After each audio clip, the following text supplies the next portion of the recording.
Hello students, आज class में हम बात करेंगे कक्षा 12 बायोलॉजी में यूपी बोर्ड 2025 में आने वाले इंपॉर्टेंट प्रश्न के बारे में। तो ये जो प्रश्न है 2021 में 2 नंबर का आ चुका है। तो आइए समझते हैं कि प्रश्न क्या है। कि प्रश्न है कि विलुप्त प्रजाति से आप क्या समझते हैं। तो इसका आंसर है कि ऐसी प्रजातियां जो बदलती पर्यावरणीय दशाओं के अनुसार, यानी जो पर्यावरण है वो क्या है, उसमें कुछ ना कुछ बदलाव आ गया, कुछ परिवर्तन आ गया। हो सकता है बाढ़ आ गई, सूखा पड़ गया, बहुत ज्यादा ठंड पड़ने लगी, गर्मी पड़ने लगी, तो वातावरण में क्या हो गया, बदलाव हो गया। तो उसके अनुसार फिर क्या हुआ, अपने आप को अनुकूलित नहीं कर पाई। तो ऐसी प्रजातियां जो जिस वातावरण में रह रही थी वहां पर वातावरण में जो भी चेंजमेंट बदलाव आया उसके वजह से वो अपने आप को उसके अनुसार ढाल नहीं पाई। जैसे अनुकूलित का मतलब क्या है, जैसे ठंडी आने लगती तो हम लोग क्या करते हैं, ज्यादा मोटे कपड़े, ऊनी कपड़े पहनना स्टार्ट कर देते हैं ताकि अपने आप को अनुकूलित कर सके उस टेम्परेचर पर। गर्मी आने पे वापस से कम कपड़े, हल्के कपड़े पहनने लगते हैं ताकि हम अनुकूलित कर सके अपने आप को उस एटमॉस्फेयर के अकॉर्डिंग।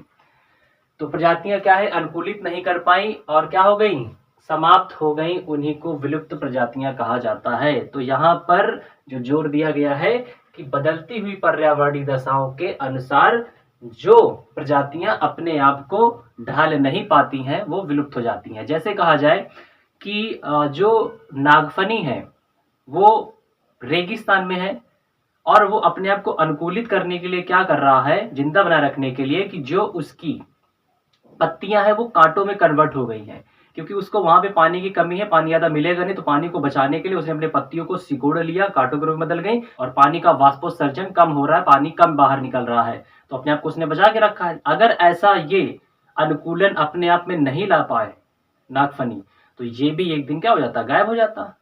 तो इसी तरह से इसको अनुकूलन कहेंगे। फिर क्या है कि इनका एक भी सदस्य जीवित नहीं है। तो हम यहाँ पे नागफनी की बात नहीं कर रहे हैं, नागफनी तो है, एक समझाने के लिए, अगर नागफनी अनुकूलित नहीं कर पाती तो ये भी नहीं मिलती। तो अभी बताएंगे कि कौन ऐसी प्रजाति है जो खत्म हो गई है। तो क्या कह रहे हैं कि इनका एक भी सदस्य आज जीवित नहीं है इस बदलती पर्यावरणीय दशा के अनुसार। और ये जो जातियां हैं जिनके डीएनए में उपस्थित इंपॉर्टेंट जो सूचनाएं हैं उनके द्वारा प्रदर्शित विशेष जो लक्षण है पुनः उत्पन्न नहीं किए जा सकते। अब जब वो प्रजाति ही नहीं रही तो उस प्रजाति में जो भी लक्षण मिल रहा था, उनके डीएनए में जो भी महत्वपूर्ण इंफॉर्मेशन थी, जानकारी थी, वो भी उसी प्रजाति के विलुप्त होने के साथ में चली गई। जैसे बात करते हैं डोडो पक्षी की। तो डोडो पक्षी के लिए यहाँ पे देखिए, यहाँ पे अलग अलग तरह से हैं जानने के उनके पीछे खत्म होने के रीजंस। तो डोडो पक्षी जो है मॉरिशस में पाया जाता है। वहां पर जब डच आए उस जगह पर 1598 में, तो वहां पे डोडो पक्षी जो था लगभग 3.3 फीट का था, 3.5 फीट का था लगभग, और इसका वजन लगभग 20 किलोग्राम था। तो ये जो है ये उड़ नहीं पाता था, ज्यादा वजन के कारण ये उड़ नहीं पाता था, भागता था। तो जब जो डच वहां पे आए थे तो उन लोगों ने इसको मार करके खाना स्टार्ट कर दिया। अब पता चला ये खत्म हो गई। तो विलुप्त होने के पीछे पर्यावरण तो है ही, स्पेशली भाई पर्यावरण में क्या है, जंगल कटेगा तो पशु पक्षी क्या है वो भी खत्म होंगे। और भी एक रीजन बता देते हैं विलुप्त होने के पीछे का, कि ज्यादातर तो लोग ये जानते हैं कि वातावरण खत्म हुआ, प्रदूषण फैला, इसकी वजह से भी पक्षी खत्म हो रहे हैं। एक रीजन और भी है इनके खत्म होने के जीव जंतुओं का, कि जो पेस्टिसाइड का, कीटों को मारने के लिए जिन केमिकल्स का इस्तेमाल खेतों में किया जाता है, वो केमिकल्स भी इनके विलुप्त होने के पीछे जिम्मेदार हैं। होता क्या है, पक्षी जाते हैं खेत में, जीव जंतु अदर भी कोई भी, तो वो वहां से दाना चुगना या कुछ घास फूस खा रहा है वो, तो वो केमिकल भी उनकी बॉडी में चला जाता है।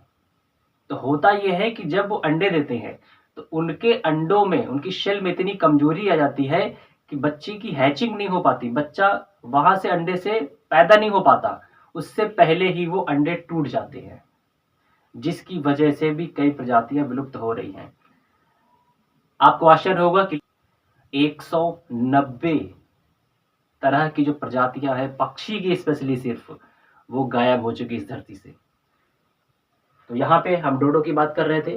तो डोडो पक्षी धरती पे नहीं है, पूरी तरह से समाप्त हो चुका है। हालांकि वहाँ पे ह्यूमन का इन्वॉल्वमेंट रहा है, लोग शिकार भी करते हैं जानवरों का।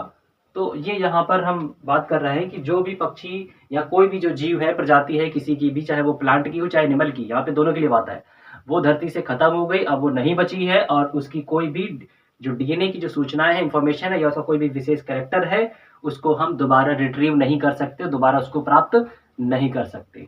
तो ये इस तरह से टॉपिक था। आई होप कि आपको वीडियो पसंद आया होगा। तो मिलते इसी तरह के नेक्स्ट इंपॉर्टेंट वीडियो में।